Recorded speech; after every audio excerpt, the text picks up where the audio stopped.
EDU study junction पर आपका स्वागत है। मैं लेकर आया हूँ यूजीसी नेट दिसंबर 2023 के प्रैक्टिस सेट। पहला क्वेश्चन है, निम्न में कौन सा कथन सत्य है? वैदिक काल में सभा श्रेष्ठ एवं संभ्रांत लोगों की संस्था थी। यह कथन सत्य है।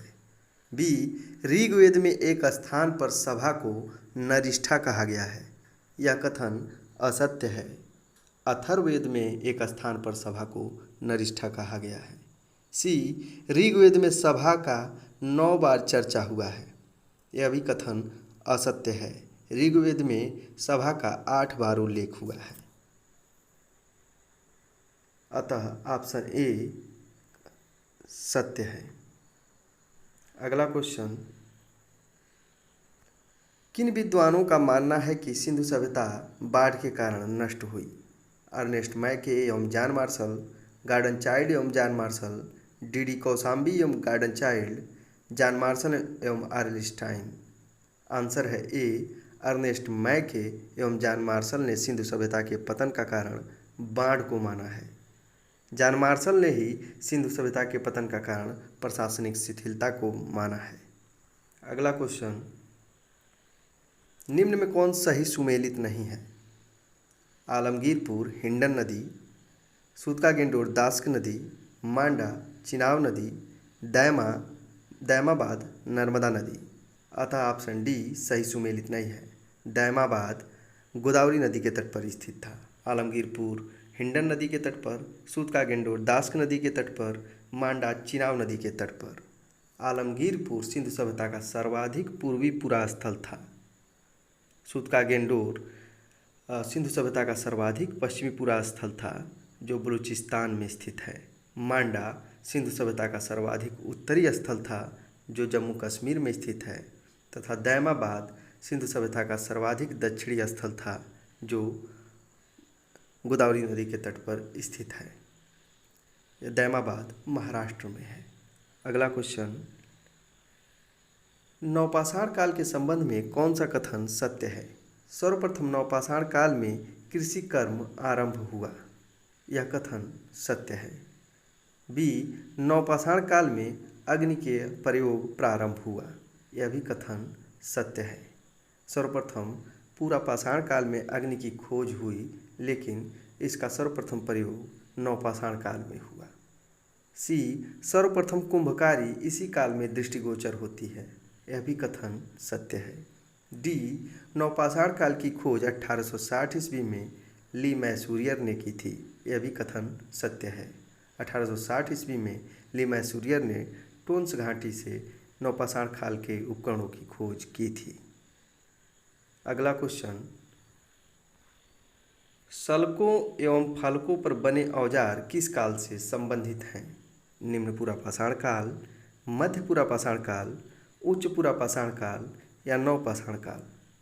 आंसर है सी, उच्च पूरा पाषाण काल से संबंधित है। अगला क्वेश्चन, निम्न में कौन सा कथन असत्य है? जैन धर्म की स्थापना ऋषभदेव ने की थी। यह कथन सत्य है। बी, इनका जन्म अयोध्या में हुआ था। यह भी कथन सत्य है। सी, इनका प्रतीक चिन्ह हाथी था। यह कथन असत्य है। इनका प्रतीक चिन्ह सांड था।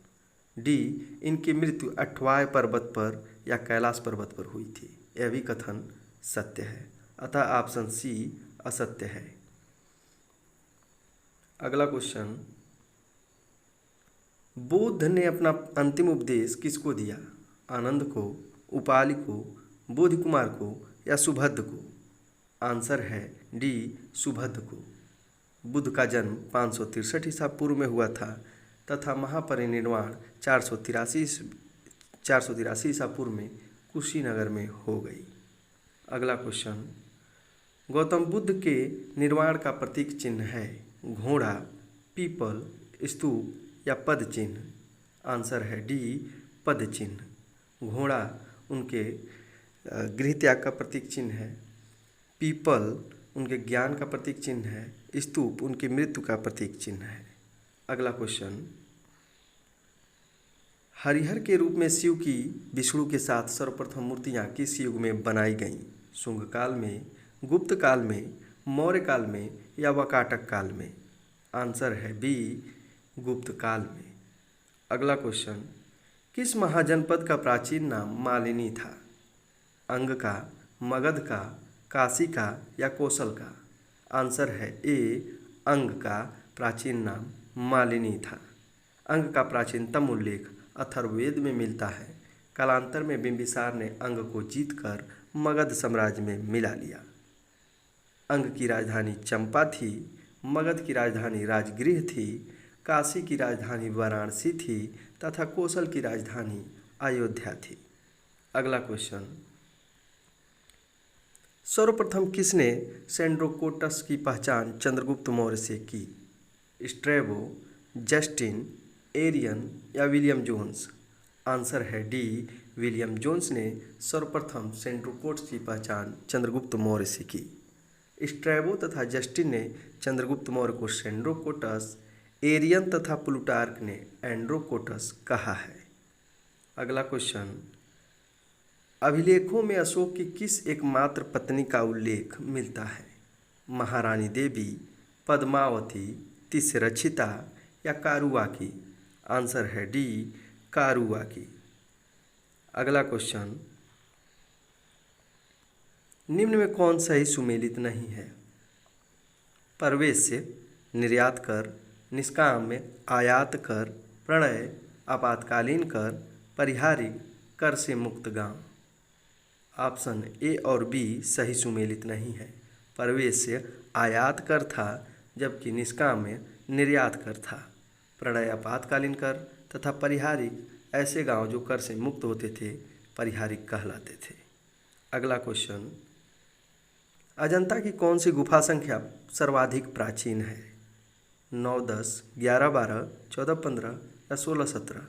आंसर है ए, 9, 10 गुफा संख्या सर्वाधिक प्राचीन है। अगला क्वेश्चन, निम्न में कौन सा कथन असत्य है? ए, बुद्ध की प्रथम मूर्ति मथुरा कला के अंतर्गत बनी, यह कथन सत्य है। बी, बुद्ध की सर्वाधिक मूर्तियों का निर्माण गांधार कला के अंतर्गत हुआ, यह भी कथन सत्य है। सी, गांधार शैली के अंतर्गत निर्मित बुद्ध की मूर्तियां यूनानी देवता अपोलो से मिलती हैं, यह भी कथन सत्य है।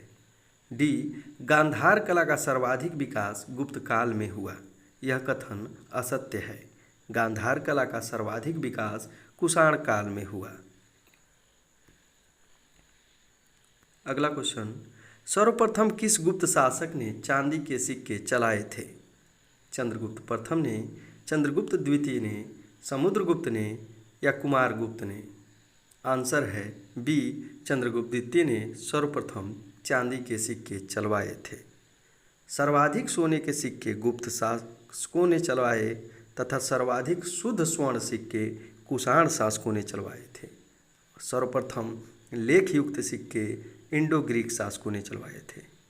अगला क्वेश्चन, नारद ने कितने प्रकार के दासों का उल्लेख किया है? 8, 10, 11 या 12? आंसर है सी, 11 तथा मनु ने 7 प्रकार के दासों का उल्लेख किया है। सर्वप्रथम नारद ने ही दास मुक्ति के अनुष्ठान का उल्लेख किया है। अगला क्वेश्चन, कूर्मवाहिनी यमुना तथा मकरवाहिनी गंगा की मूर्तियों का निर्माण किस काल में हुआ? मौर्य काल, गुप्त काल, कुषाण काल या शुंग काल? आंसर है बी, गुप्त काल में। अगला क्वेश्चन, निम्न में कौन सा कथन असत्य है? धर्मपाल ने परम सौगात की उपाधि धारण की थी, यह कथन सत्य है। बी, इसने कन्नौज के शासक इंद्रायुध को परास्त कर चक्रायुध को कन्नौज की गद्दी पर बैठाया, यह भी कथन सत्य है। सी, इसके शासन काल में प्रसिद्ध यात्री सुलेमान आया था, यह भी कथन सत्य है। डी, इसने नालंदा विश्वविद्यालय के खर्च के लिए 300 गांव दान में दिया था, यह कथन असत्य है। इसने नालंदा विश्वविद्यालय के खर्च के लिए 200 गांव दान में दिए थे। धर्मपाल ने विक्रमशिला विश्वविद्यालय की स्थापना की थी। त्रिकोणात्मक संघर्ष में इसे राष्ट्रकूट नरेश ध्रुव ने पराजित किया था तथा प्रतिहार नरेश नागभट्ट द्वितीय ने पराजित किया था। अगला क्वेश्चन, किस चोल शासक ने सिंघल के शासक महेंद्र पंचम को परास्त कर संपूर्ण सिंघल राज्य को अपने अधिकार में कर लिया? राजराज प्रथम, राजेंद्र प्रथम, राजेंद्र द्वितीय या वीर राजेंद्र? आंसर है बी, राजेंद्र प्रथम। इसने गंगैकोंड चोल की उपाधि धारण की थी तथा गंगैकोंड चोलपुरम नामक एक नगर बसाया था। आज के लिए बस इतना ही। धन्यवाद।